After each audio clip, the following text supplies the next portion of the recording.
I'm gonna slowly move this rock out of the way and see if I can get him up close for the cameras. Here we go. Ah! Oh. Ah! Look at that pincher. Oh, he's trying to get me. I'm gonna let go of that arm right there. Oh, look at that. Look at that. Can you show me the top side of him? Ah! Oh!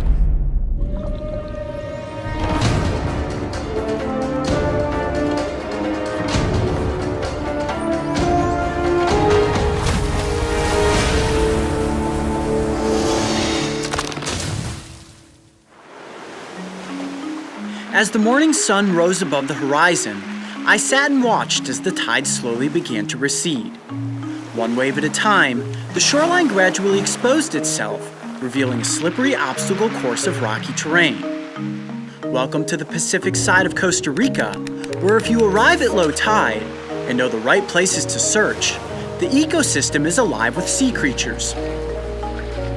Check this out!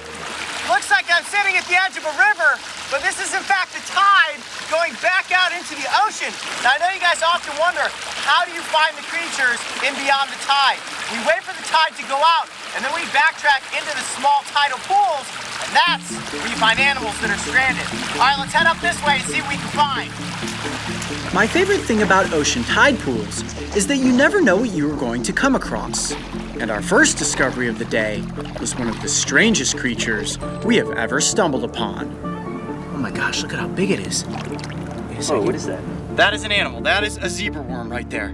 It is alive. I can feel it contracting. Look, now it looks more like a worm. That is a huge worm. Is that as big as they get? They get bigger than that, and they can stretch up to 50 times in length. Look at that. Look at how far that thing stretches out. It just keeps going. I feel like it's gonna break. It's getting even bigger. Look at that. Whoa. Wow. Okay. Oh, all right, I'm putting this guy back under his rock. Moving carefully down the shoreline, our goal was to track the receding tide so that we could stay as close to the ocean as possible. These freshly exposed pools are generally cooler in temperature, which in turn increases the chances of finding sea life. And it wasn't long before we had our next animal encounter. Oh, wow. Look at this pocket of water is completely filled with little slugs. You know what these are? These are warty sea cats. It'd be a lot easier for you to see them if I get some water in this plastic container. Now, we've shown you guys the black sea hare and the brown sea hare, and this is also a variety of sea slug, but they're a little bit different. Oh, they're everywhere. They're like on the sides of the rocks. Come on, guys, I'm just gonna collect you up and put you in this container. Whoa. That's a lot of slugs. That is a container of slugs. You see how quickly I was able to collect them. There are probably about 60 or 70 of them right in this pocket. And look at that, you can see them so much better now that they're in this clear container, but they're unbelievably camouflaged on this algae, and that's actually what they are feeding on. Now, similar to the brown sea hare and the black sea hare, they also have rhinophores, which are those little appendages that are growing up off of the top of their heads and right up front on their mouths. Now, the ones on top sense light and movement, and the ones on the front of the face sense chemicals in the environment, specifically food, and it also helps them to communicate with each other. Now, you may be wondering to yourself, do these creatures have skeletons? No, they do not. Slugs are actually gastropods, which means that they have a shell that protects their organs. Now, something like a snail has an external shell, but slugs like this, or the brown sea hare, the black sea hare, have an internal shell, and I can actually feel that in there. It feels like a little pebble, and that is where all of its major organs are being kept. Ooh, look at the bottom of it. That's its foot right there. Has a big muscle that helps it slink along on the basin of the tide pool, and up front it does have a scratchy little tongue called a radula, and that's what they're using to almost vacuum cleaner up all of this algae. Now, all I have to do is massage the slug a little bit, and it's getting extremely slimy and very gummy. Wow, oh, it's unbelievably sticky, and the more I handle it, the more it secretes this mucus. Now, it doesn't injure the animal in any way to do this. That's actually helping keep its body moist, and of course, it's thinking, uh-oh, am I going to be eaten? If so, that mucus is slightly toxic. It's not gonna harm me at all. But look at that, how the slug just slinks along in my hand. I didn't think we were gonna come across a slug when we were out here in Costa Rica, but sure enough, no matter where you go, we're always coming across slugs. All right, let's keep heading this way and see what else we can find.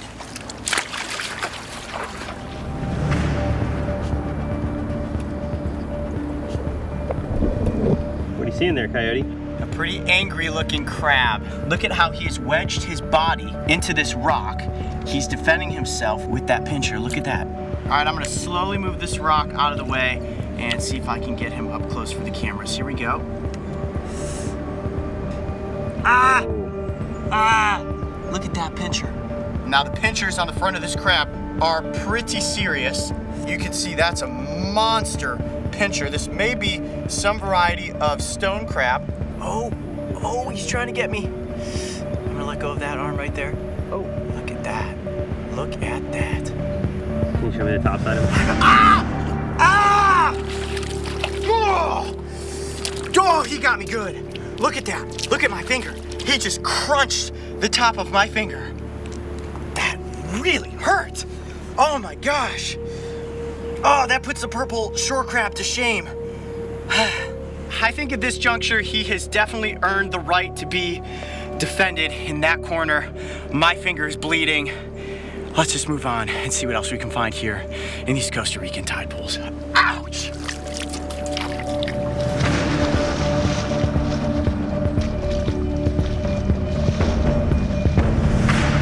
This is perfect. Where? What do you see? All of this right in here. Now, all these rocks are very flippable.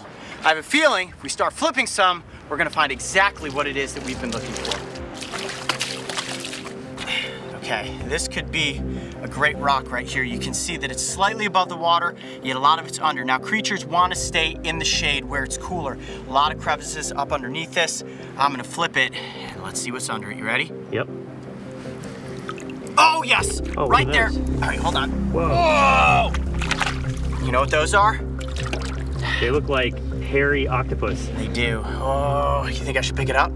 I don't know. Is it safe? Looks like it's probably dangerous with all of those spines on the tentacles, but these are in fact brittle stars. Whoa. This is actually one of the most common tide pool species you will find. Over 2,000 species of these worldwide, and they can be found in every single ocean system. Even the North and South Pole, those frigid waters are home to brittle stars. You may be thinking to yourself, well, it kind of looks like a caterpillar that has a bunch of spikes on it.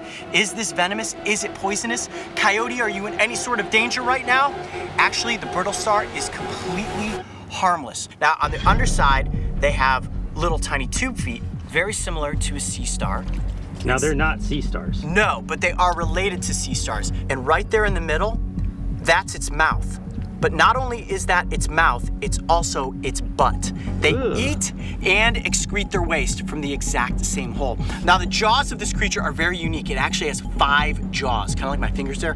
Chomp, chomp, chomp, chomp. And as they're moving across the basin of the tide pool, they're feasting on all sorts of algae and decomposing plant matter. And when the tide is going out like this, these creatures can actually move rather quickly. Watch this, Mark. I'll put it right here in the algae and watch it move.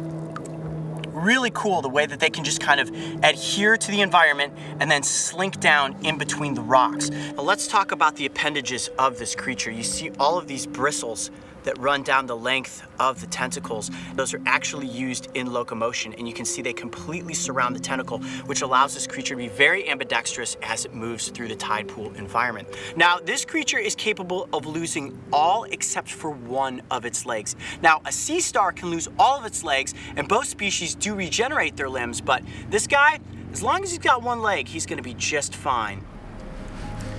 Well, between the crab, the slugs, and this brittle star, I would definitely say that we have come across some bizarre creatures here in the Costa Rican tide pools. I'm Coyote Peterson. Be brave, stay wild. We'll see you on the next adventure. All right, buddy, back under the rocks you go. Whew, that was cool. If you thought these Costa Rican tide pool creatures were fascinating, make sure to go back and watch the first episode of Beyond the Tide, where we get up close with a deadly sea snake. And don't forget, subscribe so you can join me and the crew on our next aquatic adventure. Oh, cool. Check this out. We got a little cove. This could be a perfect spot to find creatures. Come on up. Ooh, slippery. You good? Yeah, watch your footing. Oh, thanks. All right, going down in there. Oh, there's an eel.